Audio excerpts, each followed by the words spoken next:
మిత్రులారా, డిసెంబర్ 3, 2024 ఈరోజు, అదేవిధంగా డిసెంబర్ 3, 2023 నాటికి ఒక ప్రత్యేకత ఉన్నది. సరిగ్గా సంవత్సరం క్రితం 4 కోట్ల తెలంగాణ ప్రజలు ఇచ్చిన తీర్పును నిక్షిప్తమై డిసెంబర్ 3, 2023 నాడు ప్రజాపాలనను తీసుకురావాలి అని చెప్పి 4 కోట్ల తెలంగాణ ప్రజలు తీర్పు ఇచ్చిన రోజు, సరిగ్గా తెలంగాణ ప్రజలు తీర్పు ఇచ్చి సంవత్సరం పూర్తి చేసుకుంటున్న సందర్భంగా 4 కోట్ల తెలంగాణ ప్రజలకు మనస్ఫూర్తిగా శుభాకాంక్షలు, ధన్యవాదాలు తెలియజేస్తున్నా. ఇవాళ తెలంగాణ ప్రజలందరూ ఏకోన్ముఖమై శ్రీమతి సోనియా గాంధీ గారి నాయకత్వంలో ఆనాడు సెప్టెంబర్ 17, 2023 నాడు శ్రీమతి సోనియా గాంధీ గారు తెలంగాణ రాష్ట్రానికి ఇచ్చిన 6 గ్యారెంటీలను దృష్టిలో పెట్టుకొని వారు 2004లో కరీంనగర్లో తప్పకుండా 60 సంవత్సరాల తెలంగాణ ప్రజల యొక్క ఆకాంక్షను నెరవేరుస్తాను ఇచ్చిన గ్యారెంటీని వారు అమలు చేసి 10 సంవత్సరాలు పూర్తి చేసుకుంటున్న సందర్భంలో మళ్ళీ తెలంగాణ రాష్ట్రంలో శ్రీమతి సోనియా గాంధీ గారు 6 గ్యారెంటీలను తెలంగాణ ప్రజలకు ఇవ్వడం జరిగింది.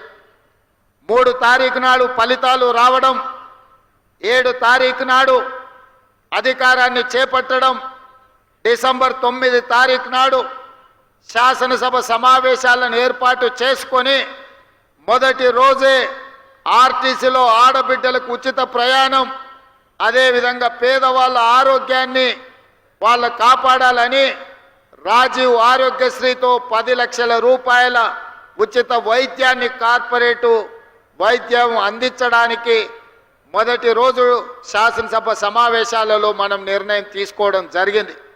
ఈ డిసెంబర్ మొదటి వారం మొత్తం విజయోత్సవాలు, మనం సాధించుకున్న విజయాలను స్మరించుకొని సంవత్సరం పూర్తి చేసుకుంటున్న సందర్భంలో రాబోయే సంవత్సరానికి మనం భవిష్యత్ కార్యాచరణను కూడా ఈరోజు నిర్ణయించుకోవాల్సిన అవసరం ఉన్నది. మిత్రులారా, ఈరోజు ఆలోచన చేయండి. హైదరాబాదు నగరం అంటే తెలంగాణ రాష్ట్రానికే కాదు, ఈ దేశానికి, ప్రపంచానికే ఒక ప్రత్యేక గుర్తింపు ఉన్నది. ఇవాళ అమెరికాలో సిలికాన్ వ్యాలీలో ఇంజనీర్లు ఉన్నారు అనంటే, సిలికాన్ వ్యాలీ నడుస్తుంది అనంటే, ఈ హైదరాబాదు నగరం తెలంగాణ రాష్ట్రంలో చదువుకున్న నిరుద్యోగ యువకులు ఇంజనీర్లుగా మారి అమెరికా లాంటి దేశాలను సాంకేతిక నైపుణ్యంతో అభివృద్ధి చేస్తున్నారంటే అందులో ఈ హైదరాబాదు నగరానికి ఒక ప్రత్యేకమైన స్థానం ఉన్నది. ఇదే కాదు, ఆనాడు శ్రీ రాజీవ్ గాంధీ గారు ఈ దేశం యొక్క భవిష్యత్తు మారాలి అనంటే కంప్యూటర్ యుగం రావాలి, 21వ శతాబ్దంలోకి వేగంగా అభివృద్ధి చెందాలి అంటే ఈ దేశం యువతకు కంప్యూటర్ని పరిచయం చెయ్యాలి అని ఈ దేశానికి కంప్యూటర్ని రాజీవ్ గాంధీ గారు పరిచయం చేసింది. వారి నేపథ్యంలోనే ఆనాటి నేదురుమల్లి జనార్దన్ రెడ్డి ఉమ్మడి రాష్ట్ర ముఖ్యమంత్రి గారు మొట్టమొదట హైటెక్ సిటీకి శిలాఫలకం వేస్తే, ఆ తర్వాత వచ్చిన చంద్రబాబు నాయుడు గారు హైటెక్ సిటీని నిర్మించి ఐటీ కంపెనీలను వారు తీసుకురావడం జరిగింది. వారి తర్వాత ముఖ్యమంత్రిగా ప్రభుత్వాన్ని ఏర్పాటు చేసిన డాక్టర్ వైఎస్ రాజశేఖర రెడ్డి గారు ఐటీ కంపెనీలను కొనసాగించడమే కాకుండా ఔటర్ రింగ్ రోడ్డును, అంతర్జాతీయ ఎయిర్పోర్టును, ఫార్మా కంపెనీలను తీసుకొచ్చి అదేవిధంగా హైదరాబాదు నగరానికి ఆనాడు కీర్తిశేషులు పీజేఆర్ గారు ఎండాకాలం వచ్చిందంటే ఖాళీ కుండల ప్రదర్శన చేసేవాడు. ఈ నగరానికి తాగునీటి సమస్యను శాశ్వతంగా పరిష్కరించాలి అని వారు బతుకున్నంత కాలం పి జనార్దన్ రెడ్డి గారు ఈ నగరంలో పేదల కోసం కొట్లాడి, వారి పోరాట ఫలితం కృష్ణా నుంచి Krishna phase 1, Krishna phase 2, Krishna phase 3 తాగు జలాలను తరలించడమే కాకుండా గోదావరి జలాలని నగరానికి తరలించిన చరిత్ర కాంగ్రెస్ పార్టీ. ఈరోజు ఈ నగర ప్రజలు ఉస్మాన్ సాగర్, హిమాయత్ సాగర్ తాగునీటి జలాశయాలనే కాదు, అవి సరిపోకపోవడంతో కృష్ణానది జలాలను, గోదావరి జలాలను తీసుకొచ్చి కోట్లాది ప్రజలకు ఈరోజు తాగునీటి సమస్యను తీరుస్తున్నాము అంటే ఆనాడు కాంగ్రెస్ పార్టీ ముందు చూపుతోని చేసిన ప్రాజెక్టులు. అవే కాదు, ఈరోజు మనం చూస్తున్న ఈ నెక్లెస్ రోడ్డు కానీ, అక్కడున్న ఈ ఫ్లైఓవర్లు కానీ, లేకపోతే ఆ బుద్ధుడు కానీ, లేకపోతే ట్యాంక్ బండ్ మీద కట్టిన గొప్ప మహానుభావుల విగ్రహాలు కానీ, ఆనాడు ఎన్టీ రామారావు గారు, కోట్ల విజయభాస్కర్ రెడ్డి గారు తీసుకున్న నిర్ణయాలు ఈరోజు ఈ నగరం ప్రపంచంతోనే పోటీ పడే విధంగా అభివృద్ధి చెందింది. మరి మిత్రులారా, ఇవాళ గొప్పగా మెట్రో ఉంది మా హైదరాబాద్లో అని చెప్పుకుంటున్నాం. ఈ మెట్రోను హైదరాబాద్కు తీసుకొచ్చింది కేంద్రంలో అర్బన్ డెవలప్మెంట్ మంత్రిగా శ్రీ జైపాల్ రెడ్డి గారు విశేషమైన కృషి చేసి కేంద్ర ప్రభుత్వం నుంచి అనుమతులు ఇవ్వడమే కాకుండా కేంద్ర ప్రభుత్వం వందలాది కోట్ల రూపాయల నిధులు ఇస్తే ఆనాడు డాక్టర్ వైఎస్ రాజశేఖర రెడ్డి గారు ముఖ్యమంత్రిగా ఉండి ఈ నగరానికి మెట్రోను తీసుకొచ్చి ఇవాళ ప్రపంచంతోనే పోటీ పడే విధంగా ఇవాళ అభివృద్ధి చేసినాం. బేగంపేటలో ఉన్న ఎయిర్పోర్టును శంషాబాద్లో అంతర్జాతీయ ప్రమాణాలతో నిర్మించి అంతర్జాతీయ ఎయిర్పోర్టును తేవడం కాబట్టే ఈరోజు ఐటీ కంపెనీలు, ఫార్మా కంపెనీలు, రియల్ ఎస్టేట్ కంపెనీలు మన నగరానికి వచ్చినాయి. అందుకే ఈరోజు ఈ నగరం ఈ తెలంగాణ రాష్ట్రంకు వస్తున్న ఆదాయంలో 65% ఆదాయం రాష్ట్ర ఖజానాకు హైదరాబాదు, రంగారెడ్డి జిల్లాల నుంచే వస్తుంది అనంటే ఆనాటి ముఖ్యమంత్రులు ముందు చూపుతోటి ఈరోజు ఈ కార్యక్రమాలన్నీ చేపట్టింది కాబట్టి ఈ నగరం అభివృద్ధి చెందింది. మరి మిత్రులారా, ఈరోజు మీరు ఆలోచన చేయండి. గతం గొప్పగా ఉంది, గతంలో చేసిన వాళ్ళు బాగా చేసిరు, కానీ ఇది సరిపోదు. భవిష్యత్ తరాలకు ఇంకా అద్భుతమైన నగరాన్ని అందించాలంటే ఫ్యూచర్ సిటీని నిర్మించాల్సిన పరిస్థితి వచ్చింది. ఆనాడు ఒకనాడు ఇన్నర్ రింగ్ రోడ్ వేసినాం, ఆ తర్వాత ఔటర్ రింగ్ రోడ్ వేసినాం. ఇవాళ inner ring road, outer ring road సరిహద్దులు దాటి రీజనల్ రింగ్ రోడ్డు నిర్మించుకోవాల్సిన పరిస్థితి వచ్చింది. అందుకే ఈనాటి ప్రభుత్వం 360 కిలోమీటర్లతో తెలంగాణ మణిహారంగా రీజనల్ రింగ్ రోడ్డును దాదాపుగా 35,000 కోట్ల రూపాయలు వెచ్చించి కేంద్ర ప్రభుత్వం నుంచి సాధించుకొని రీజనల్ రింగ్ రోడ్డు నిర్మించడానికి ఇవాళ మన ప్రభుత్వం ప్రయత్నం చేస్తుంది. ఆ దిశగా కేంద్ర ప్రభుత్వం మీద ఒత్తిడి తీసుకొస్తున్నాం. ఇదే కాదు, ఔటర్ రింగ్ రోడ్డు నుంచి రీజనల్ రింగ్ రోడ్డు వరకు ఇవాళ రేడియల్ రోడ్లు వెయ్యాలని, రేడియల్ రోడ్ల ద్వారా 60% తెలంగాణ అభివృద్ధి పదం వైపు నడిపించి విద్య, ఉద్యోగ, ఉపాధి అవకాశాలకు ప్రపంచం నలుమూలల నుంచి వచ్చే వాళ్లకు నివాస గృహాలతో పాటు కార్పొరేట్ కంపెనీలను ఏర్పాటు చేయడానికి ఈరోజు మనమంతా ఆర్గానిక్ ఫుడ్ని పేదలకు అందరికీ, ధనవంతులకు అందరికీ అందుబాటులో తీసుకురావడానికి అధునాతనమైన వ్యవసాయ విధానాలను మనం ఇవాళ తీసుకురావాలి అనుకుంటున్నాం. అదేవిధంగా ఇబ్రహీంపట్నం దగ్గర అంతర్జాతీయ స్థాయి కూరగాయల మార్కెట్ను దాదాపుగా 250 ఎకరాలలో అంతర్జాతీయ ప్రమాణాలతోటి వెజిటబుల్ మార్కెట్ కాదు, ఫ్రూట్ మార్కెట్, డైరీ ప్రోడక్ట్స్, అదేవిధంగా పౌల్ట్రీ ప్రోడక్ట్స్, మీట్ ప్రోడక్ట్స్ అన్నిటిని కూడా ఒకే దగ్గర కట్టి రైతులు పండించిన పంట ఈరోజు దాచుకోవడానికి కోల్డ్ స్టోరేజ్ లేవు. వాళ్ళు పండించిన పంట మార్కెట్లో అమ్మడానికి తెచ్చిన పండ్లు ఒకవేళ కొనకపోతే, మురిగిపోతే రోడ్ల మీద పడేసే పరిస్థితి. టమాటాలు లాంటివి తెస్తే 2 రోజుల్లో అమ్మకపోతే అవి పాడైపోయే పరిస్థితి. అందుకే ఈరోజు ఇబ్రహీంపట్నంలో మనము అంతర్జాతీయ ఫ్రూట్ మార్కెట్ను పెట్టడమే కాకుండా ఈరోజు కోల్డ్ స్టోరేజీలు పెట్టడం ద్వారా రైతులు పండించిన పంటకు రక్షణ కల్పించాలని ఈరోజు మన ప్రభుత్వం ప్రణాళికలు చేస్తుంది. ఔటర్ రింగ్ రోడ్డుకు అనుబంధంగా ఈరోజు ప్రభుత్వం చేపడుతున్న కార్యక్రమాలు అత్యంత గొప్పది, పెద్దది. రేపటి ప్రపంచానికి అద్భుతమైన నగరాన్ని అందించే ఫ్యూచర్ సిటీ ముచ్చెర్ల ప్రాంతంలో ఈరోజు మనము బాగరకుంట ప్రాంతంలో నిర్మించుకుంటున్నాం. దాదాపుగా 15,000 ఎకరాల భూమి ఉన్నది, ఇంకొక 15,000 ఎకరాలు ఫారెస్ట్ ల్యాండ్ ఉన్నది, అదనంగా ఇంకొక 15,000 ఎకరాలు భూమి రైతులు సహకరించి అందిస్తే 40 నుంచి 50,000 ఎకరాలతోటి ఒక అద్భుతమైన నగరాన్ని నిర్మించుకొని ఈ దేశంలోనే కాదు ప్రపంచంలో ఉండే న్యూయార్కో లేకపోతే మన టోక్యో లాంటి నగరాలను, సింగపూర్ లాంటి నగరాలను పోటీ పడే విధంగా ఈరోజు మనము నగరాన్ని నిర్మించుకుందాం అనుకుంటున్నాం. ఆనాడు ఒక ఆయన చెప్పిండు, మీరు అందరు చూసారు, ట్యాంక్ బండు నీళ్లు కొబ్బరి నీళ్ళు అలాగుంటాయి, ఇట్లా ముంచుకొని అట్లా తాగొచ్చు అన్నాడు. నేను ఈడ ఉన్న మిత్రులు అడుగుతున్న, జర్ర అట్లా రోడ్డు దాటితే ట్యాంక్ బండే. తాగుడు సంగతి దేవుడు ఎరుగు, వాసన చూసే పరిస్థితి ఉందా? 10 ఏళ్ళ ఆయన పరిపాలనలో మురికి కూపంగా ట్యాంక్ బండును మార్చిన చరిత్ర ఆనాటి ముఖ్యమంత్రిది. ఇట్లాంటి అబద్ధాలతో కాలం గడిపిండు. ఓల్డ్ సిటీని అన్నాడు ఇస్తాంబుల్ చేస్తాని. ఇస్తాంబుల్ కాదు కదా, ఆడున్న ట్రాఫిక్ జాములు కానీ చార్మినార్ చుట్టూతో తిరగలేని పరిస్థితి ఈ 10 సంవత్సరాలలో వచ్చింది. వర్షం వస్తే వరద నీళ్లు హైదరాబాదు రోడ్ల మీద వరదలై పారుతున్నాయి తప్ప కనీసం మేము నిర్మించిన నగరంలో మురికి కాలువలు కూడా ఆనాటి ముఖ్యమంత్రి గారు, ఆనాటి మున్సిపల్ శాఖ మంత్రి గారు ఈరోజు గొప్పలు చెప్పుకుంటున్నారు, కానీ కనీసం డ్రైనేజీ కాలువలు కూడా తవ్వే ప్రయత్నం చేయలే. ఇవాళ ట్యాంక్ బండ్ మీదనో లేకపోతే శిల్పారామం దగ్గర వారు సెల్ఫీలు దిగుతున్నారు.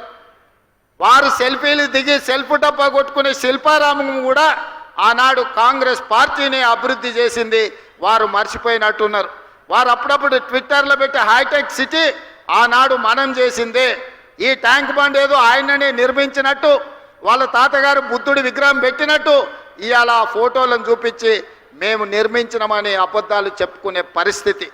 ఏది ఏమైనా ఆనాడు 10 సంవత్సరాలు 20 లక్షల కోట్ల రూపాయలు ఖర్చు పెట్టినా ఈ నగరానికి కావాల్సిన శాశ్వతమైన అభివృద్ధిని గత 10 సంవత్సరాలు పరిపాలనలో ఉన్న వాళ్ళు చెయ్యలేదు. మరి ఈరోజు నేను మిమ్మల్ని అడుగుతున్న మిత్రులారా, టీవీలలో మనం చూస్తున్నాం, ఢిల్లీలో కాలుష్యం పెరిగిపోయింది, మనుషులు బతకలేని పరిస్థితి, ప్రజల్ని ఇళ్లలో నుంచి బయటికి రావద్దంటారు. ఢిల్లీలో పాఠశాలలకు సెలవులు ఇచ్చిండ్రు. అక్కడ ఉన్నోళ్ళు ఆరోగ్యం కాపాడుకోవాలంటే ఇతర నగరాలకి వలస బొమ్మని అక్కడ ఉన్న వాళ్ళు చెప్తున్నారు. స్పష్టంగా ఢిల్లీ నగరం ఈనాడు నివసించడానికి ఉపయోగపడే నగరంగా లేదు. ఢిల్లీ నగర వాసులు ఇతర ప్రాంతాలకు వలస బొమ్మంటున్నారు. ముంబై నగరాన్ని తీసుకుంటే వర్షం వచ్చిందంటే పీకల దాకా నీళ్ళు వచ్చి ముంబై నగరం అతలా కుతలమైపోతుంది. ముంబై నగరము నివసించలేని పరిస్థితికి వచ్చింది. మొన్న చెన్నై మీరు చూసిండ్రు, డిసెంబర్లో వర్షాలు వచ్చి చెన్నై మొత్తం మునిగిపోయింది. చెన్నై పరిస్థితి చెప్పే పరిస్థితి లేదు. బెంగళూరులో పోతే పొద్దున ఎయిర్పోర్ట్ విమానం ఎక్కాలంటే సాయంత్రం వరకు బెంగళూరు ట్రాఫిక్లోనే ఇరుక్కుపోయే పరిస్థితి ఉంది. ఈరోజు బెంగళూరు ట్రాఫిక్ గంటల కొద్దీ రోడ్ల మీదనే, ఇంట్లో తక్కువ రోడ్ల మీద ఎక్కువ ఉండే పరిస్థితి బెంగళూరు నగరానికి వచ్చింది. కలకత్తా గురించి నేను చెప్పాల్సిన పని లేదు, మీకు అందరికీ తెలుసు. కలకత్తాలో ఉన్నంత మురికి, కలకత్తాలో ఉన్నన్ని సమస్యలు ఈ భూమి మీద ఎక్కడా లేవు. అందుకే ఈరోజు హైదరాబాద్ నగరవాసులను, తెలంగాణ ప్రజలు నేను అడగదలుచుకున్నా. ఢిల్లీ, ముంబై, కలకత్తా, బెంగళూరు, చెన్నై అన్ని నగరాలు ఈరోజు కాలుష్యం మొత్తం ఆక్రమించుకున్నది. వాయు కాలుష్యం, నీరు కాలుష్యం, భూమి కాలుష్యం, అక్కడ నివసించలేని పరిస్థితి, అక్కడ ట్రాఫిక్ సమస్యను పరిష్కరించలేని పరిస్థితికి ఆ నగరాలు చేరుకున్నాయి. మరి మనం ఇంకొక 10 సంవత్సరాలు ఏమనుకుంటా ఊరుకుంటే హైదరాబాదు నగరం వాటన్నిటికంటే దరిద్రంగా తయారయ్యే పరిస్థితి ఉన్నది మిత్రులారా. అందుకే ఈరోజు ఆ నగరాల నుంచి అనుభవాలు నేర్చుకోవాలి. ఢిల్లీ లాంటి అత్యధిక కాలుష్య నగరంగా ఈరోజు ఢిల్లీ వచ్చిందంటే గత పాలకుల నిర్లక్ష్యం వల్ల ఈరోజు ఢిల్లీ నగరం ఆ విధంగా తయారైంది.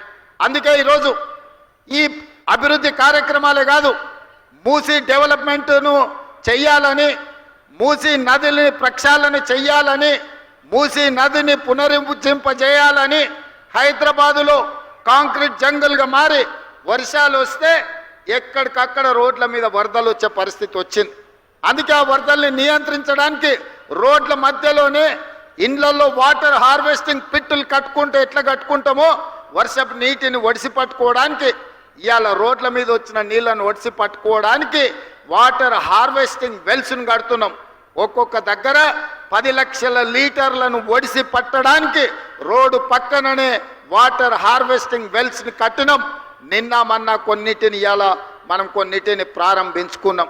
భవిష్యత్తులో ఇంకా 141 ప్రాంతాలలో వర్షాలు వస్తే రోడ్ల మీద నీళ్లుండి నీళ్లకు బండ్లు పోలేని పరిస్థితి, పోతే కొట్టుకపోయే పరిస్థితి, దాంతో ట్రాఫిక్ జామ్లు అవుతున్నాయి.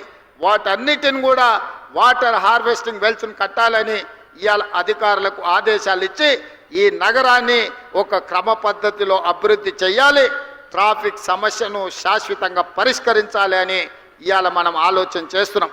అందుకే ఈరోజు ఎంతమంది ఎంత విష ప్రచారం చేసినా, రియల్ ఎస్టేట్ దెబ్బతిన్నదని సోషల్ మీడియాలో ప్రకటనలు చేసినా, ఇవాళ సూటిగా మీడియా మిత్రుల ద్వారా తెలంగాణ సమాజాన్ని నేను చెప్పదలుచుకున్నా. ఏప్రిల్ 1, 2023 నుంచి నవంబర్ 30, 2023 వరకు 6 నెలల్లో అభివృద్ధి. అదేవిధంగా మన ప్రభుత్వం వచ్చినాక ఏప్రిల్ 1, 2024 నుండి నవంబర్ 30 తారీఖు వరకు పోల్చినప్పుడు హైదరాబాద్ నగర రియల్ ఎస్టేట్ దాదాపుగా 29% అభివృద్ధి చెందింది. ఇది మా నిబద్ధతకు, మేమిచ్చిన అనుమతులకు హైదరాబాదు నగరానికి రియల్ ఎస్టేట్ ఆదాయం పెరిగింది, తగ్గలేదు. ఎక్కడైనా చెరువులు ఆక్రమించుకున్నోళ్ళు, నాలాలు ఆక్రమించుకున్నోళ్ళు, ఈరోజు కుంటలను ఆక్రమించుకున్నోళ్ళ పాలిట హైడ్రా అనేది వాళ్ళ నిద్రలో కూడా కలలో కూడా వాళ్ళు ఉలిక్కిపడి లేచే విధంగా పనిచేస్తుంది. హైడ్రా మీ ఆస్తుల దగ్గరికి రాలే, మీ అనుమతులున్న నిర్మాణాలు కూలగొట్టలే, అక్రమంగా చెరువుల్లో, అదేవిధంగా కుంటలలో, అదేవిధంగా నాలాలు ఆక్రమించుకొని హైదరాబాదు నగరాన్ని అభివృద్ధిని అడ్డుకొని దెబ్బతీసి ఈరోజు ఆ నీళ్లు రోడ్ల మీదకి వస్తుంటే వాటి ఆక్రమణలు తొలగించడానికి మాత్రమే హైడ్రా పనిచేస్తుంది. ఇవాళ నరేంద్ర మోడీ గారు అహ్మదాబాద్లో ఆయన సబర్మతి రివర్ డెవలప్మెంట్ ఫ్రంట్ కట్టుకుంటే, అక్కడ ఆయన కట్టుకుంటే ఇక్కడ కిషన్ రెడ్డి సప్పట్లు కొడుతుండ, అబ్బా మా మోడీ చూడ అద్భుతం చేసిండని. 25 ఏళ్ల నుంచి కిషన్ రెడ్డిని హైదరాబాద్ ప్రజలు భుజాల మీద మోసిరు. ఆయన మాత్రం మూసీ రివర్ డెవలప్మెంట్ ఫ్రంట్ వద్దు, ఎందుకంటే హైదరాబాద్ నగరంలో మూసీ అభివృద్ధి అయితే మోడీ కంటే మంచి పేరు తెలంగాణకు వస్తుంది కాబట్టి మేము కాళ్ళలో కట్టె పెడతాం, మూసీని కట్టనీయం, అట్లెట్ల కడతాం, మూసీలో వచ్చి పండుకుంటాం అంటుండు. నువ్వు మూసీలో పండుకున్నా, మూసీలో మునిగి మీరు ఆత్మహత్య చేసుకున్నా ఇక్కడ ప్రజలు మిమ్మల్ని పట్టించుకోరు. కిషన్ రెడ్డి గారు, మీరు నిజంగానే మీకు చిత్తశుద్ధి ఉంటే మోడీ దగ్గరికి వెళ్ళి కేంద్ర ప్రభుత్వం నుంచి ఓ 25,000 కోట్ల రూపాయలు మూసీ రివర్ అభివృద్ధి కోసం నిధులు తీసుకురా.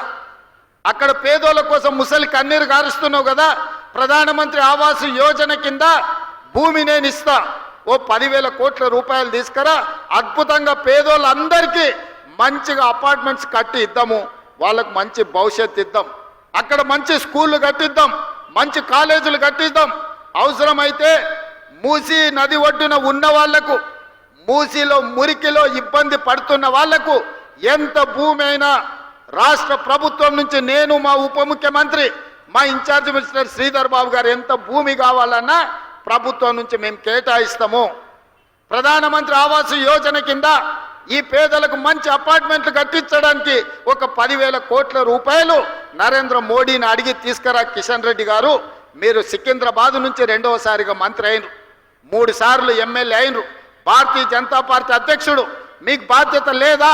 మోడీ దగ్గర ప్రతి సంవత్సరం 40,000 కోట్ల రూపాయల బడ్జెట్ ఉంది. మోడీ గారు గుజరాత్కు బుల్లెట్ ట్రైన్ తీసుకెళ్తాడు, మోడీ గారు గుజరాత్కి సబర్మతి రివర్ ఫ్రంట్ కట్టుకుంటాడు, మోడీ గారు గుజరాత్కు గిఫ్ట్ సిటీ కట్టుకుంటాడు. మరి నువ్వేం గిఫ్ట్ తీసుకొచ్చినావు తెలంగాణకు, హైదరాబాదు నగరానికని నేను ఇవాళ కిషన్ రెడ్డిని అడుగుతున్నా. 5 ఏళ్ళు అయిపోయింది, ఇప్పుడు 6వ సంవత్సరం మంత్రి అయినావు, ఒక్క రూపాయినైనా తెచ్చినావు ఆ కిషన్ రెడ్డి? తెలంగాణ ప్రజలకు నువ్వు సమాధానం చెప్పు. గతంలో అంటే వాళ్ళు చేసిన ఏదో పనులకు ఇవాళ వాళ్ళు ఫామ్ హౌస్లో వండుకున్నారు, వాళ్ళ గురించి చర్చించడం కూడా దండగమారి వ్యవహారం. వాళ్ళ పనితనానికి ఇక్కడనే ట్యాంక్ బండ్ ఉన్నది, కొబ్బరి నీళ్లు చేస్తా అన్నాడు, నీళ్ళు ఎట్లున్నాయో ఒక్కసారి చూడండి. ఇంకా నేను ఏం చెప్పను. ఓల్డ్ సిటీని ఇస్తాంబుల్ చేస్తా అన్నాడు, ఒక్కసారి చూడండి. కరీంనగర్నేమో న్యూయార్క్ చేస్తా అన్నాడు, వరంగల్లోనేమో లండన్ ఏదో చేస్తా అన్నాడు. ఆయన ఏవి కాలే, ఏ నగరాన్ని ఏది ఉంచాడంట ఆయన, అన్నిటినీ ఎక్కడ కింద మీద చేస్తా అన్నాడు. వాళ్ళ గురించి మనం మాట్లాడుకోవాల్సిన అవసరం లేదు. కానీ ఇవాళ కిషన్ రెడ్డి గారు సమాధానం చెప్పాలి. ఎందుకంటే ఈ సికింద్రాబాద్ నుంచి మీరు 2 సార్లు ఎంపీగా కేంద్ర మంత్రిగా ఉన్నారు. ఇవాళ మెట్రో రైలు ఆనాడు మేము తెచ్చిన 76 కిలోమీటర్లే ఉంది, ఇప్పుడు ఒక 116 కిలోమీటర్లకు ప్రతిపాదన ఇచ్చినాం. దాదాపుగా 35,000 కోట్ల రూపాయలు మెట్రోకు అవసరం ఉన్నది. ఇవాళ మెట్రోకు మోడీ నుంచి ఎన్ని నిధులు తీసుకొస్తావో నువ్వు సమాధానం చెప్పు. కిషన్ రెడ్డి గుజరాత్కు మెట్రో తీసుకెళ్తాడు, లేకపోతే బెంగళూరుకి మెట్రో ఇస్తాడు, చెన్నైకి మెట్రో ఇస్తాడు. మోడీ గారు హైదరాబాదు నగరానికి ఎందుకు మెట్రో ఇవ్వడు? ఈడ బీజేపీకి ఓట్లు ఇయ్యలేదా? మిమ్మల్ని గెలిపించలేదా? మీరు కేంద్ర మంత్రి కాదా కిషన్ రెడ్డి గారు? మెట్రోకి ఇవాళ 35,000 కోట్ల రూపాయల అవసరం ఉన్నది. కేంద్ర ప్రభుత్వం నుంచి ఎన్ని నిధులు తెస్తావో ఇవాళ జవాబు చెప్పు. ఇవాళ మల్లన్న సాగర్ నుంచి గోదావరి జలాలను ఈ హైదరాబాదు నగరానికి తాగడానికి తేవాలే. అదేవిధంగా ఉస్మాన్ హిమాయత్ సాగర్లను ప్రక్షాళన చేసి మూసిని పునరుద్ధరించాలంటే గోదావరి జలాలు తరలించాలి. దానికి ఒక 7,000 కోట్ల రూపాయలు అవుతాయి. ఎంత తెస్తావో మోడీ దగ్గర ఈరోజు తెలంగాణ ప్రజలకు సమాధానం చెప్పు కిషన్ రెడ్డి. అదేవిధంగా రీజనల్ రింగ్ రోడ్డు నిర్మించాలంటే 35,000 కోట్ల రూపాయలు అవుతాయి. కేంద్ర ప్రభుత్వం నుంచి ఎన్ని నిధులు తెస్తావో తెలంగాణ ప్రజలకు జవాబు చెప్పాలి కిషన్ రెడ్డి నువ్వు. అదేవిధంగా ఔటర్ రింగ్ రోడ్డు నుంచి రీజనల్ రింగ్ రోడ్డుకు రేడియల్ రోడ్ చేయాలంటే అది ఇంకొక 15,000 కోట్ల రూపాయలు అవుద్ది. రీజనల్ రింగ్ రోడ్డు రేడియల్ రోడ్స్కి 50,000 కోట్ల రూపాయల నిధులు అవసరం ఉన్నాయి. నితిన్ గడ్కరీ దగ్గర మన ప్రతిపాదనలు పెండింగ్ ఉన్నాయి. ఎన్ని నిధులు తెస్తావో తెలంగాణ ప్రజలకు సమాధానం చెప్పాలి కిషన్ రెడ్డి నువ్వు. అదేవిధంగా మెట్రోను నిర్మించుకోవాలంటే, మెట్రోను పొడిగించుకోవాలంటే ఇంకొక 35,000 కోట్ల రూపాయలు కావాలి. ఇవాళ ఆ మెట్రో కోసం ఎన్ని నిధులు తెస్తావో తెలంగాణకు జవాబు చెప్పాలి కిషన్ రెడ్డి గారు. మీరు మోడీతో పాటు మీరు క్యాబినెట్లో మంత్రి, గుజరాత్కి మోడీ నిధులు తీసుకుపోతుంటే మీరు గుడ్లా పగిచ్చి చూస్తున్నారా? ఏం తెస్తావు తెలంగాణకని నేను అడుగుతున్నా. మూసీలో పోయి వండుకుంటా అన్నావు, మూసీలో వండుకో, మూసీలో మునుగు. మోడీని తీసుకొచ్చి మూసీని చూపించు. ఎంత దరిద్రంగా, ఎంత కలుషితం అయిపోయిందో.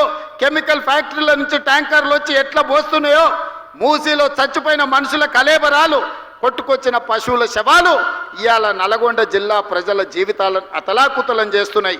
అయినా నీకు కనికరం కలగలేదా కిషన్ రెడ్డి గారు అని నేను అడుగుతున్నా. ఇవాళ బీఆర్ఎస్ వాళ్ళు, బీజేపీ వాళ్ళు మూసీని అడ్డుకుంటామంటున్నారు. ఎందుకు అడ్డుకుంటారు? ఎందుకు అడ్డం పండుకుంటారని నేను అడుగుతున్నా. ఈ కాలుష్యాన్ని తొలగించాల్సిన అవసరం లేదా? హైదరాబాదు నగరం మరో ఢిల్లీ లాగా మారాలనా? ఈ కాలుష్యంతో మనం బతకలేని పరిస్థితి వచ్చి మళ్ళీ అడవుల్లోకి పోయి ఆది మానవుల్లాగా మనం బతకాలనా? లేకపోతే అధునాతనమైన నగరంలో ఈరోజు మనం నివసించాలనా? తెలంగాణ సమాజం ఆలోచన చెయ్యాలి. ఈ నగరం మనది. ఈ నగరం మనం బ్రతకడానికే కాదు, మనకు ఉపాధి ఇచ్చింది, మనకు ఆదాయాన్ని ఇచ్చింది, మనకు ప్రతిష్టను తెచ్చింది. ఈ నగరం ప్రపంచంతో పోటీ పడాలి అంటే రీజనల్ రింగ్ రోడ్డు నిర్మించుకోవాలి, రేడియల్ రోడ్స్ నిర్మించుకోవాలి, ఎస్టీపీలు నిర్మించుకోవాలి, ఫ్లైఓవర్లు కట్టుకోవాలి. అదేవిధంగా గోదావరి కృష్ణా నదీ జలాలను తాగడానికి తరలించుకోవాలి, మెట్రో రైలును విస్తరించుకోవాలి. ఇవన్నీ పనులు చెయ్యాలంటే ఈ రోజున్న అంచనాలకు ఫ్యూచర్ సిటీ కాకుండా వీటికి 1,50,000 కోట్ల రూపాయలు కావాలి. రాబోయే 4 ఏళ్లలో 1,50,000 కోట్లు ఈ పనులన్నిటికీ ఖర్చు పెడితే హైదరాబాదు నగరం ఒక అద్భుతమైన నగరంగా మారుతుంది. ఈ అద్భుతమైన నగరం ప్రపంచ పెట్టుబడులకు వేదిక అవుతుంది. ఈ ప్రపంచ పెట్టుబడులకు మన నగరాన్ని వేదిక చెయ్యాలి అంటే కేంద్ర ప్రభుత్వం సహకరించాలి. ఏడ్చేటోడు ఏడుస్తాడు. ఏడ్చేటోడు గురించి నాకు బాధ లేదు. ఎందుకంటే బీఆర్ఎస్ వాళ్ళు మేము చెయ్యలేదు, ఈయన చేస్తున్నాడు, ఈయనకు పేరు వస్తే మా మనుగడ ఉండదు, మా ఉనికి మాయమవుతుందని వాళ్ళు బాధపడుతున్నారు. వాళ్ళ బాధ మనం అర్థం చేసుకుంటాం. కానీ 11 ఏళ్ల నుంచి 3 సార్లు ప్రధానమంత్రిగా మోడీ ఉన్నాడు. హైదరాబాదు నగరంలో వరదలు వచ్చి మునిగిపోయినప్పుడు ఒక్క పైసా కూడా ఇయ్యలే మోడీ. ఇక్కడ ఇండ్లు దడిచిపోతే, ఇక్కడ సామాన్లు మునిగిపోతే అప్పుడు ఆయన బండి సంజయ్ చెప్పిండు, బండి కట్టుకోపోతే బండి ఇస్తాం, ఆటో కొట్టుకోపోతే ఆటో ఇస్తాం, కారు పోతే కారు ఇస్తాం అన్నాడు. తర్వాత అడిగితే మీకు ఇన్సూరెన్స్ ఉంటుంది కదా తెచ్చుకోపోండి అన్నాడు. ఇది వాళ్ళ నీతి. అందుకే ఇవాళ మీరు నిధులు తెస్తారా లేకపోతే గుజరాత్కే వలసపోయి అక్కడనే బతుకుతారా అని నేను అడగదలుచుకున్న కిషన్ రెడ్డి గారిని. నువ్వు హైదరాబాదు నగరం గురించి, అభివృద్ధి గురించి నా సంగతి వదులు. సికింద్రాబాద్ ఎంపీ కదా, నీ దగ్గర ఏం ప్రణాళిక ఉందో చెప్పు. కిషన్ రెడ్డి గారు సూటిగా మిమ్మల్ని అడుగుతున్నా, మూసి ప్రక్షాళనకు కేంద్ర మంత్రిగా కేంద్ర ప్రభుత్వంలో ఉన్న నువ్వు మూసి ప్రక్షాళనకు నీ దగ్గర ఉన్న ప్లాన్ ఏంది, యాక్షన్ ప్లాన్ ఏంది, కేంద్రం నుంచి ఏం నిధులు తీసుకొస్తావు, నెంబర్ 1. నెంబర్ 2, హైదరాబాద్లో రద్దీ పెరిగిపోయింది, ట్రాఫిక్ జాములు పెరిగిపోయినాయి. దీన్ని ఎదుర్కోవాలంటే మెట్రోను విస్తరించుకోవాలి. విస్తరించే మెట్రోకి నీ విధానం ఏంది, నిధులు ఎన్ని మోడీ నుంచి అడిగి తీసుకొస్తావో తెలంగాణ ప్రజలకు చెప్పు. అదేవిధంగా హైదరాబాద్ నగరంలో ఫ్లైఓవర్లు కట్టాలి. అది జూబ్లీహిల్స్ చెక్ పోస్ట్ కావచ్చు, 45 కావచ్చు, అదేవిధంగా ఆరంగఢ్ కావచ్చు, మెహదీపట్నం చౌరస్తా కావచ్చు, ఉస్మానియా హాస్పిటల్ కావచ్చు, లేకపోతే నింబోలి అడ్డ కావచ్చు, ఉప్పు గూడ కావచ్చు, గౌలి గూడ కావచ్చు. వీటన్నిటికీ నువ్వు తెచ్చే నిధులేంది, నీ దగ్గర ఉన్న విధానం ఏంది, నీ యాక్షన్ ప్లాన్ ఏందో కేంద్ర ప్రభుత్వంగా, కేంద్ర మంత్రిగా, ఈ సికింద్రాబాద్ పార్లమెంట్ సభ్యుడిగా నీ ప్రతిపాదనలేంటివి, కేంద్ర ప్రభుత్వం నుంచి నువ్వు తెచ్చే నిధులేంటివో ప్రజలకు జవాబు చెప్పు కిషన్ రెడ్డి గారు.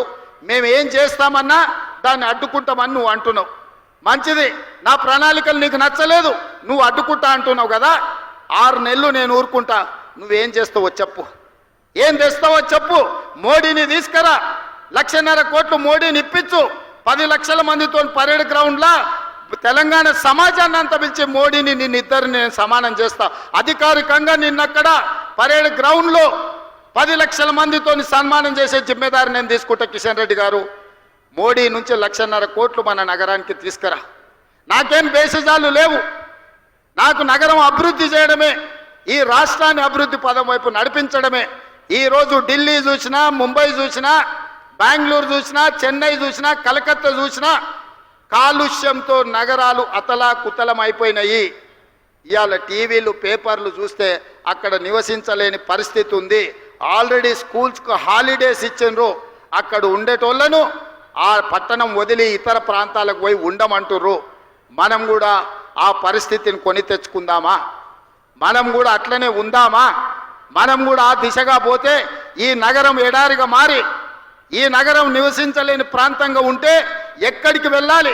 అడవుల్లోకి వెళ్ళి ఆది మానవులుగా మళ్ళీ బతుకుదామా? లేకపోతే ఈ నగరాన్ని అత్యాధునిక నగరంగా తీర్చిదిద్ది ఫ్యూచర్ సిటీ కట్టుకొని ఆర్టిఫిషియల్ ఇంటెలిజెన్స్ తీసుకొచ్చి, ఎలక్ట్రిక్ ఇన్వెస్ట్మెంట్స్ తీసుకొచ్చి, ఫాక్స్కాన్ లాంటి పెద్ద కంపెనీలను తీసుకొచ్చి అక్కడ ఒక స్పోర్ట్స్ యూనివర్సిటీ, అక్కడ కావాల్సిన అన్ని రకాల వసతులు తీసుకొచ్చి అభివృద్ధి చేసుకుందామా లేదా? ఎయిర్పోర్టు నుంచి ఫ్యూచర్ సిటీకి మెట్రో రైలు నిర్మించుకుందామా లేదా? ఒక్కసారి ఆలోచన చేయండి మిత్రులారా. ఇవాళ నేను సూటిగా బీఆర్ఎస్ను బీజేపీని ఇద్దరిని అడగదలుచుకున్నా. 10 ఏళ్ళు ఈయన అధికారంలో ఉన్నాడు, 11వ సంవత్సరం ఆయన అధికారంలో కొనసాగుతుండు. మీరు చేసిన దాని మీద చర్చ చేద్దాం, దానికి మేము సిద్ధం. పోనీ ఎట్లా చేస్తే బాగుంటుందో మీ పాలసీ డాక్యుమెంట్ మాకు ఇవ్వండి. బీఆర్ఎస్ 10 ఏళ్ళ అనుభవం చంద్రశేఖరరావు గారికి ఉంది, మున్సిపల్ శాఖ, ఐటీ శాఖ మంత్రిగా, ఇండస్ట్రియల్ మినిస్టర్గా కేటీఆర్ గారికి ఉంది. తండ్రి కొడుకులు కలిసి ఒక ప్రణాళికను తయారు చేసి పాలసీ డాక్యుమెంట్ తెలంగాణ సమాజానికి చూపించండి.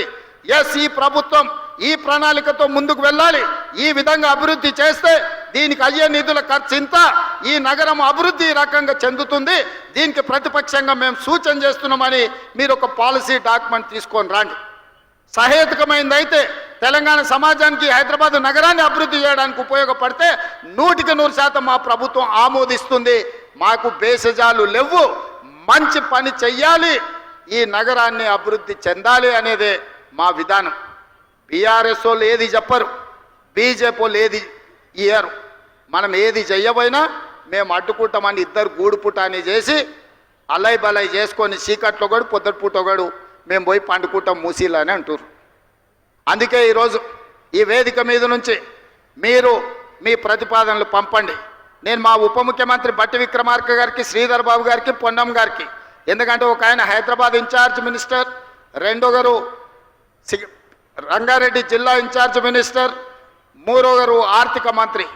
ఈ ముగ్గురితోని నేను ఒక మంత్రివర్గ ఉపసంఘం వేస్తున్న ఈ వేదిక మీద నుంచి మీడియా మిత్రులారా రాసుకోండి. అఖిలపక్ష సమావేశాన్ని మా ఉప ముఖ్యమంత్రి గారి నేతృత్వంలో అఖిలపక్ష సమావేశాన్ని ఏర్పాటు చేస్తాం. బీఆర్ఎస్ వాళ్ళు వాళ్ళ పాలసీ డాక్యుమెంట్ తీసుకొచ్చి చర్చించండి. బీజేపీ కిషన్ రెడ్డి కేంద్ర మంత్రిగా మీరు ఏం పాలసీ నగరాన్ని అభివృద్ధి చేయడానికి తెలంగాణ నిధులకు తీసుకొస్తారో అఖిలపక్ష సమావేశాన్ని ఈ వేదిక మీద నుంచి మా ఉప ముఖ్యమంత్రి గారిని నేను రిక్వెస్ట్ చేస్తున్నా. మిమ్మల్ని అఫీషియల్లీ క్యాబినెట్ సబ్ కమిటీ కింద క్యాబినెట్ సబ్ కమిటీ మినిస్టర్స్గా వీరి ముగ్గురిని నేను నియమిస్తున్న ఈ వేదిక మీద నుంచి నేను ఆదేశాలు ఇస్తున్న చీఫ్ సెక్రటరీ గారికి, తక్షణమే ఈ ఆర్డర్ రిలీజ్ చేయండి. వారు అఖిలపక్ష సమావేశాన్ని ఏర్పాటు చేస్తారు. మొదట బీజేపీ వాళ్ళు వాళ్ళ ప్రతిపాదన తేండి, తర్వాత బీఆర్ఎస్ వాళ్ళు తేండి. అదేవిధంగా తెలంగాణను అభివృద్ధి చేయాలనుకున్న మేధావులు కూడా మీరు సూచనలు ఇవ్వండి. సంవత్సరం పూర్తి చేసుకున్న సందర్భంగా భవిష్యత్ కార్యాచరణను మనం నిర్ణయించుకుందాము. ఏ విధంగా బాగుపడతామో ఆలోచన చేసుకుందాము. మనం బాగుపడడానికి ఎవరో వచ్చి ఏది చెయ్యరు, ఎవరో వస్తారని ఏదో చేస్తారని చూసుకుంటూ కూర్చుంటే ఈ నగరం వరదల్లో మునిగిపోతుంది, కాలుష్యం ఆవహిస్తుంది. ఆ తర్వాత కాపాడడానికి కూడా ఎవరు ఉండరు, ఎవరు రారు. అందుకే బాధ్యతతో బాధతో అద్భుతమైన హైదరాబాదు నగరం ఈ రకంగా దెబ్బ తినడం, కాలుష్యం ఎంత పెరిగిపోతుందో చదువుకున్న యువకులారా మీరు ఆలోచన చేయండి.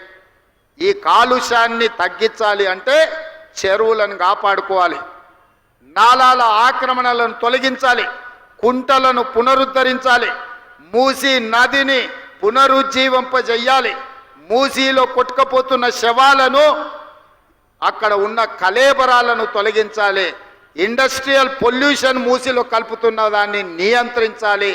ఈరోజు మూసీలో పారే నీళ్లు గోదావరి జలాలు మూసీలో పారాలి. తద్వారా హైదరాబాదు నగరం యొక్క కాలుష్యం తగ్గుతుంది, ఈ నగరం అద్భుతంగా అభివృద్ధి చెందుతుంది. ప్రపంచ పర్యాటకులను మనము ఆకర్షించాలి అంటే రీజనల్ రింగ్ రోడ్డు రావాలి, మెట్రో రైలు విస్తరించాలి, మూసీ అభివృద్ధి జరగాలి, ఫ్లైఓవర్లు కట్టుకోవాలి, హైదరాబాదు ప్రజలకు కృష్ణా గోదావరి జలాలు తాగడానికి తేవాలి, 24 గంటలు పని కల్పించాలి. ఆటోలు నడుపుకునే వాళ్ళ నుంచి ట్యాక్సీలు నడుపుకునే వరకు, చిన్న చిన్న చాయ్ బండి నుంచి పెద్ద పెద్ద హోటళ్ళ వరకు పరిశ్రమ అభివృద్ధి చెందాలి అంటే పర్యాటకులు పెరగాలి.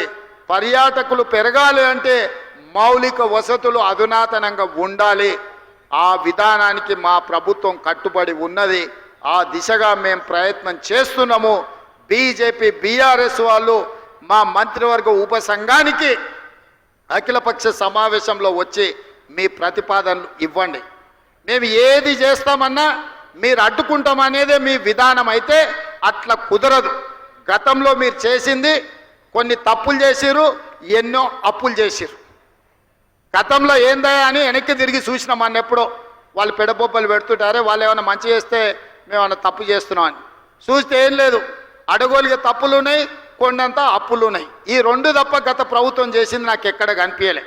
మరి అధికారం కోల్పోయినాక ఏమైనా జ్ఞానోదయమై ఏమన్నా ఆలోచనలు మారి ఏమన్నా అద్భుతమైన సూచనలు మా ప్రభుత్వానికి చేస్తామంటే నాకేమీ అభ్యంతరం లేదు. మా బట్టి విక్రమార్క గారు మా మిత్రుడు మీకు అందుబాటులో ఉంటాడు.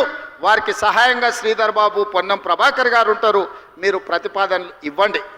ఈ ప్రభుత్వం ప్రజాప్రభుత్వం, ప్రతిపక్షాలను గౌరవిస్తుంది, ప్రతిపక్షాల సలహా సూచనలు తీసుకుంటుంది. మీరు ఇవ్వండి, మన రాష్ట్రాన్ని అభివృద్ధి చేసుకుందాం. అంతే తప్ప అడ్డుకుంటామని అంటే అడ్డుకోవడం అనేది సమాధానం కాదు. అడ్డుకుంటే అడ్డుకునే వాళ్ళని ఎట్లా అడ్డుకోవాలనో అంతో ఇంతో తెలిసిన వాళ్ళమే. ఎందుకంటే ఇవన్నీ చూసుకుంటేనే ఇంత దూరం వచ్చినాం, చూడకుంటూ వచ్చినాం. మిత్రులారు మీకు తెలుసు కదా, ఇవన్నీ చూడకుంటేనే ఇంత దూరం వచ్చినాం. మేమందరం ఏమన్నా తాత పేరు నాయన పేరు చెప్పొచ్చు ఆ కుర్చీలో కూర్చున్నామా? లేదు కదా, మీ మధ్యలో ఉండుకుంటేనే వచ్చినాం కదా. అందుకే ఇట్లాంటి ఆలోచనలు మానండి. మా మీద కోపం ఉంటే ఇంకో రకంగా తీర్చుకోండి. మమ్మల్ని కక్ష సాధింపు చర్యలకు పాల్పడాలంటే ఇంకే రకంగా అయినా చూడండి. మా మీద కోపంతో 4 కోట్ల తెలంగాణ ప్రజల్ని శిక్షించకండి. ఈ నగర అభివృద్ధిని అడ్డుకోకండి. ఈ నగరమే మన ఆదాయం, ఈ నగరమే మన జీవన విధానం. ఈ నగరాన్ని మనం కోల్పోతే మనం సర్వం కోల్పోయినట్టే. హైదరాబాదు నగరమే ఈ రాష్ట్రం యొక్క ఆదాయము, ఆత్మగౌరవము. ఇది మనం నివసించడానికి ఉండే ఒక అద్భుతమైన నగరం. దీన్ని ఏ రకంగా అయినా కాపాడుకుందాం. ఈరోజు చేపట్టిన అభివృద్ధి కార్యక్రమాలు 7,000 కోట్ల రూపాయలవే. ఈ హైదరాబాదు నగరానికి ఇవి సరిపోవు. తొందరలోనే ప్రణాళికలు చేస్తున్నాము. ఆ ప్రణాళికలతోని అంతర్జాతీయ నగరంగా తీర్చిదిద్దే బాధ్యత, విశ్వ నగరంగా రాణింపజేసే విధంగా రాబోయే రోజుల్లో అంతర్జాతీయ పెట్టుబడులు తీసుకొచ్చి ఈ నగరాన్ని అద్భుతంగా తీర్చిదిద్దడానికి రోజుకు 18 గంటలు పనిచేసే బాధ్యత మేమందరం తీసుకుంటామని చెప్పి మీ అందరికీ తెలియజేస్తూ